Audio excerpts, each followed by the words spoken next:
সুখী মানুষের তিনটা অবস্থা নবী বলছেন। একজন মানুষের মাঝে তিন গুণ পাওয়া গেলেই সে সুখী। বলেন কয় গুণ? তিনটা গুণ যদি আগামীকাল সকালে আপনার মাঝে পাওয়া যায় তাহলে বুঝবেন আগামীকাল আপনি সুখী। কয় গুণ? হ্যাঁ, কালকে পাওয়া গেলে কালকেই সুখী। দলিল তিরমিজি শরীফের 346 নম্বর হাদিসের বর্ণনা, 2346।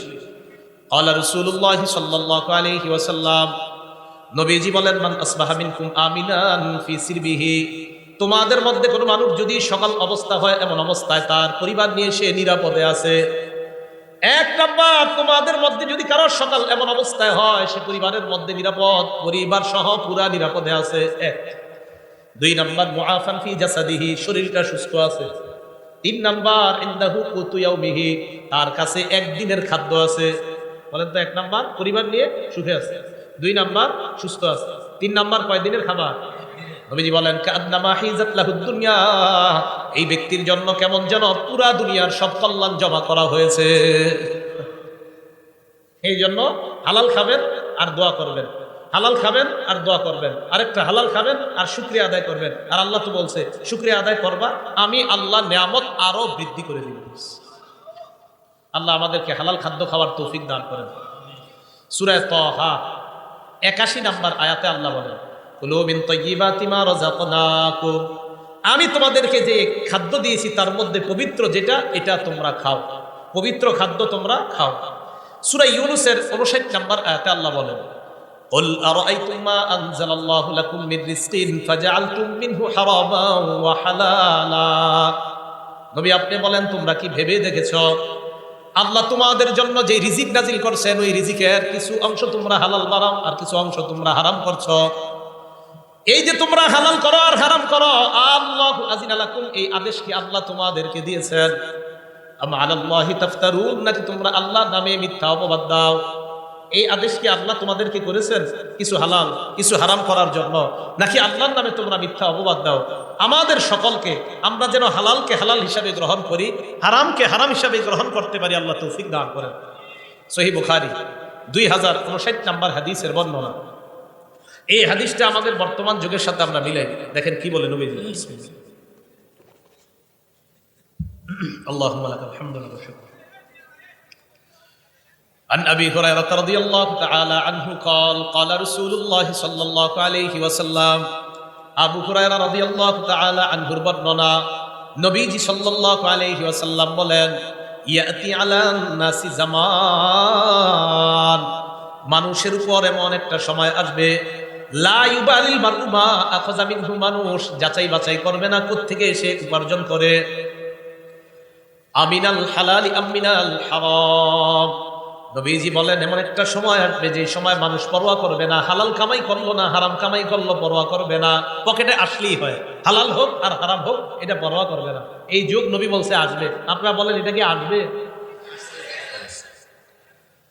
তাখরিজু শরহিস সুন্নাহ একটা কিতাব, এই কিতাবের 4113 নম্বর বর্ণনা। আন আব্দুল্লাহ ইবনে মাসউদ রাদিয়াল্লাহু তাআলা আনহু قال, আব্দুল্লাহ ইবনে মাসউদ রাদিয়াল্লাহু তাআলা আনহুর বর্ণনা, তিনি বলেন, ইয়া আইয়ুহান নাস ইত্তাকুল্লাহ, হে মানুষ তোমরা আল্লাহকে ভয় করো, রিজিক অন্বেষণে তোমরা মধ্যপন্থা অবলম্বন করো। এবার যেটা বলবো অনুবাদটা মন দিয়ে শুনেন কি কয় দেখেন। লা ইয়াহমিলান্নাকুম ইস্তিবতাউর রিজকি আন তাতলুবুহু বিমাআসিল্লাহ, হালাল পথে রিজিক তালাশ করতে গিয়ে রিজিক আসতে যদি বিলম্ব হয়, আবার বলছি হালাল পথে রিজিক তালাশ করতে গিয়ে প্রচুর রিজিক আসতে যদি বিলম্ব হয়, রিজিক তালাশ করতেছেন, রিজিক আপনার কাছে আসতে আসতে আসতেছে, তো রিজিক তালাশ করতে গিয়ে রিজিক যদি আসতে বিলম্ব হয়, আব্দুল্লাহ ইবনে মাসউদ বলেন এই রিজিক আসতে বিলম্ব হইলে তোমরা তাড়াতাড়ি রিজিক উপার্জনের জন্য কোন নাফরমানির পথ বাইছে নিবা। আবার দেখেন কি কয়, লা ইয়াহমিলান্নাকুম ইস্তিবতাউর রিজকি, হালাল পথে রিজিক আসার বিলম্ব হওয়াটা, কি কয় দেখেন, হালাল পথে রিজিক আসার বিলম্ব হওয়াটা, লা ইয়াহমিলান্নাকুম, তোমাদেরকে যেন উদ্বুদ্ধ না করে, আন তাতলুবুহু বিমাআসিল্লাহ, হালাল পথে রিজিক আসা বিলম্ব হওয়াটা তোমাদেরকে যেন হারাম পথে দ্রুত রিজিক কামায়ের প্রতি উদ্বুদ্ধ না করে। দোস্তে বলবে কি রে কি করস, টাকা পয়সা নাই এত, আর বলিস না, খেত খামার করি কোনো মতে আসে আর কি, আরে আমি কিছু সিস্টেম শিখে নিয়ে গেছে বাজারে, বাজারে গিয়ে কিছু কিছু সিস্টেম শিখাই দিছে যে এই সিস্টেমে তাড়াতাড়ি ধনী হওয়া যায়। ওলামায়ে কেরামের কাছে জিজ্ঞাসা করছে, হুজুর আমাকে এরকম সিস্টেম দিচ্ছে। আলেমরা বলছে এটা তো হারাম সিস্টেম, এটা তো সুদি সিস্টেম। কয় না, এখানে তো ইসলামের নামাজ। কিসের নামাজ? এবং ওই অফিসের মধ্যে তো এটাও লেখা, পিছনে সূরা বাকারা 275 নম্বর আয়াতও লেখা আছে, আহাল্লাহুল বাই'a ওয়া হাররামা রিবা, আল্লাহ ব্যবসা হালাল করেছেন, সুদকে হারাম করেছেন। তো এটা তো পিছনেও লেখা আছে। এরপরে ওই অফিস কিভাবে হারাম কাজ করে? ইসলামের লেভেল, কোরআনের আয়াত আর হাদিস পিছনে লাগায়া সুদের কারবার যদি কেউ করে, এটা কিয়ামত পর্যন্ত হালাল হবে না, হারাম, এটা হারামই থাকবে। লেভেল লাগাইলে হারাম হালাল হয়ে যায় না। কি কথা বুঝে আসছে? আচ্ছা, তিরমিজি শরীফের 2376 নম্বর হাদিসের বর্ণনা, হাদিসটা মন দিয়ে শোনেন। দুটি ক্ষুধার্ত নেকড়ে বাঘ একটি বকরির পালের মধ্যে পাঠায়া দিয়েছেন। অনেকগুলা বকরির পালের মধ্যে দুটি ক্ষুধার্ত বাঘ পাঠায়া দিয়েছেন। বকরি থাকবে না সব শেষ হবে? قال رسول الله صلى الله عليه وسلم, নবীজি বলেন, মা জিবান জাইআন উরসিলা ফি গানামিন বিআফসাদ লাহা মিন হিরসিল মারই আলাল মালি ওয়াশ শারাফি লিদীনিহি। নবীজি বলেন, ক্ষুধার্ত দুইটা বাঘ বকরির পালের মধ্যে পাঠানোর পর এই ক্ষুধার্ত বাঘ বকরিগুলার জন্য যতটা ক্ষতিকারক, এর চাইতে কোনো মানুষ সম্পদের লোভ আর মর্যাদার লোভ যদি করে, ওই মানুষের জন্য, তার দিনের জন্য এর চাইতে বেশি ক্ষতিকারক। আবার বলছি, সম্পদের লোভ, মর্যাদার লোভ, দুইটা ক্ষুধার্ত নেকড়ে বাঘ বকরির পালের জন্য যতটা না ক্ষতিকারক, নবীজি বলেন সম্পদের লোভ আর মর্যাদার লোভ একটা মানুষের ধর্মের জন্য এর চাইতে বেশি ক্ষতিকারক। কেন? যে আমার সম্পদ দরকার, কি আমার 10 কোটি টাকা লাগবে, এটা হালাল পথে হোক আর হারাম পথে হোক সমস্যা নাই, লাগবে 10 কোটি। বলেন এটা কি তার ধর্ম ঠিক থাকলো না ক্ষতি হয়ে গেল?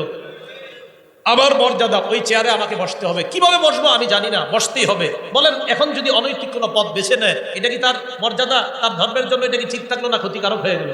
তাহলে মর্যাদা এবং সম্পদের লোভ, এই দুই লোভ মানুষের ধর্মের জন্য এতটা ক্ষতিকারক, যতটা না ক্ষতিকারক ক্ষুধার্ত নেকড়ে বাঘ বকরির জন্য, এর চাইতে বেশি ক্ষতিকারক মানুষ সম্পদের লোভ অনৈতিক পন্থায় করা আর মর্যাদার লোভ অনৈতিক পন্থায় করলে তার চাইতে বেশি ক্ষতিকারক হয়।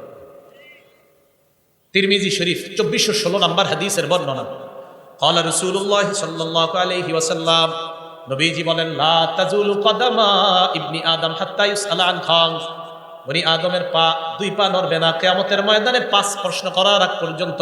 বলেন কয় প্রশ্ন? 1 নাম্বার, আন উমরিহি ফিমা আফনা, জীবন কোন কাজে কাটাইছেন। 2 নাম্বার, আন শাবাবিহি ফিমা আবলা, যৌবন কোথায় নষ্ট করছেন। রাত 12টার পর দরজা লাগিয়ে মোবাইলটা সামনে নিয়ে যৌবন কি নষ্ট করেছেন কিনা, কিয়ামতের মাঠে এটার হিসাব দিতে হবে। 3 নাম্বার, ওয়ান মালিহি মিন আইনা ইকতাসাবা, এটা বুঝেন, সম্পদ কোন পথে কামাই করেছেন, হালাল পথে কিনা। 4 নাম্বার, ওয়া ফিমা আনফাকা, কোথায় ব্যয় করেছেন, হালাল পথে কিনা, এই জায়গাটা একটু বুঝতে হবে। 3 নাম্বার, সম্পদ হালাল পথে কামাই করেছেন কিনা। 4 নাম্বার, হালাল পথে ব্যয় করেছেন কিনা। অনেকে মাশাআল্লাহ সম্পদ হালাল পথেই কামাই করে, করার পর এটা দিয়ে 58 ইঞ্চি একটা টেলিভিশন কিনে, তাহলে হালালটা লাগলো কোথায়? হারামে। তাহলে হালাল পন্থায় টাকা কামাইলেন আপনি, কামাই করার পর আপনি এবার এই হালাল টাকা দিয়া বিশাল বড় একটা স্ক্রিনের ব্যবস্থা করলেন সিনেমা দেখার জন্য, তাহলে টাকা কোথায় লাগাইলেন? এটার জবাব দিতে করতে হবে। তো 3 নাম্বার, হালাল পথে কামাইছেন কিনা। 4 নাম্বার, হালাল পথে ব্যয় করেছেন কিনা। 5 নাম্বার, ওয়ান ইলমিহি ফিমা বিমা যা আমিলা ফিমা আলিমা, আপনি যা জানলেন সেই অনুযায়ী আমল করেছেন কিনা, এটা কিয়ামতের মাঠে জিজ্ঞাসা করা হবে। এই জায়গাটা একটু বুঝেন। একটু আগে আমি হালাল হারামের ওয়াজ করছি না, জোরে বলেন। সুদ কি? হালাল পন্থায় টাকা কামাই করে হারাম পথে ব্যয় করা, এটা কি জায়েজ না নাজায়েজ? এই যে আমার থেকে বিষয়টা জানলেন, একটা বিদ্যা জানলেন কিনা, জানার পরে যদি আপনি ঠিকমতো আমল না করেন, কিয়ামতের মাঠে এটা জবাবদিহিতা করতে হবে। 5 নাম্বার প্রশ্ন, তুমি যা জানলা ওই জানা অনুযায়ী আমল করছো কিনা। এই যে এতক্ষণ পর্যন্ত আপনি জানলেন হালাল কোনটা হারাম কোনটা, এখন আমার থেকে যে জানলেন তার মানে একটা বিদ্যা জেনে ফেললেন, এই বিদ্যা অনুযায়ী সঠিকভাবে আমল করছেন কিনা, এটা কিয়ামতের মাঠে আপনাকে জিজ্ঞাসিত হতে হবে। সুদ কি জানছেননি? জোরে বলেন, সুদ কি? এটা কি জানছেন? তো খবর আছে। আল্লাহ বুঝার তৌফিক দান করেন। এখন আপনি সঠিক পথে চলার জন্য কি দরকার? আপনি যার সাথে চলাফেরা করবেন এই মানুষটা ভালো হতে হবে, বুঝলেন নাকি? যার সাথে চলবেন তিনি কি হতে হবে? তিরমিজি শরীফ 2378 নম্বর হাদিস, ক্বালা রাসূলুল্লাহ সাল্লাল্লাহু আলাইহি ওয়াসাল্লাম, নবীজি বলেন, আর-রাজুলু আলা দীনি খালিলিহি ফালয়ানজুর আহাদুকুম মাইয়ু খালিল, নবীজি বলেন মানুষ তার বন্ধুর রীতিনীতির অনুসারী হয়। তোমাদের প্রত্যেকে যেন চিন্তা করে কাকে বন্ধু বানাও। সুদখোরকে যদি বন্ধু বানান, আপনারও এটা সুদখোর বানাবে। বন্ধু কারে বানাইতেছেন এটা আপনি বুঝে শুনে বানাইতে হবে। মানুষ তার বন্ধুর রীতিনীতির অনুসারী হয়, অতএব মানুষ যেন চিন্তা করে যে সে কাকে বন্ধু বানায়। আল্লাহ আমাদের জীবনে একজন প্রকৃত বন্ধু আল্লাহ আমাদেরকে ব্যবস্থা করে দেন। সহিহ বুখারীর একটা বর্ণনা শুনেন, 3842 নম্বর হাদিসের বর্ণনা। আবু বকর সিদ্দিক রাদিয়াল্লাহু তাআলা আনহুর এক আশ্চর্য ঘটনা।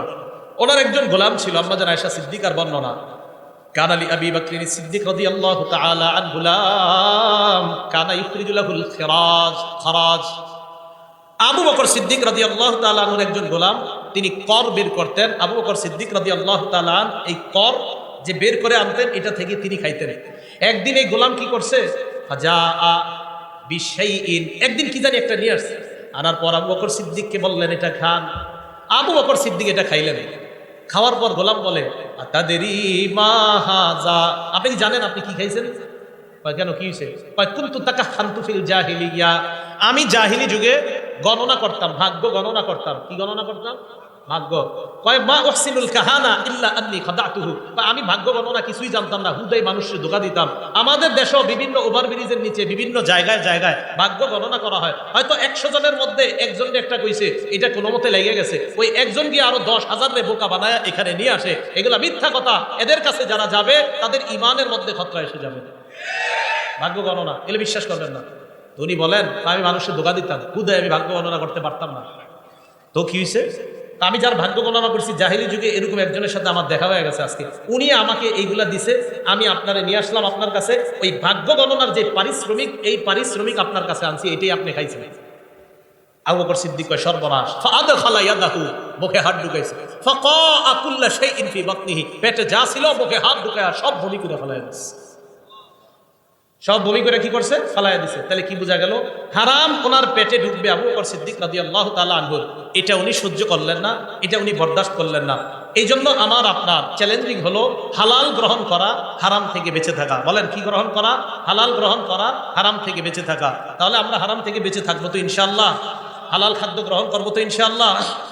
আজকে থেকে আমরা সুদী ভয়ঙ্কর, বর্তমানের সবচেয়ে ভয়ঙ্কর একটা অপরাধের নাম হলো হারাম খাওয়া। এই হারাম খাওয়ার মধ্যে একটা হারাম হলো সুদ খাওয়া। বলেন কি খাওয়া?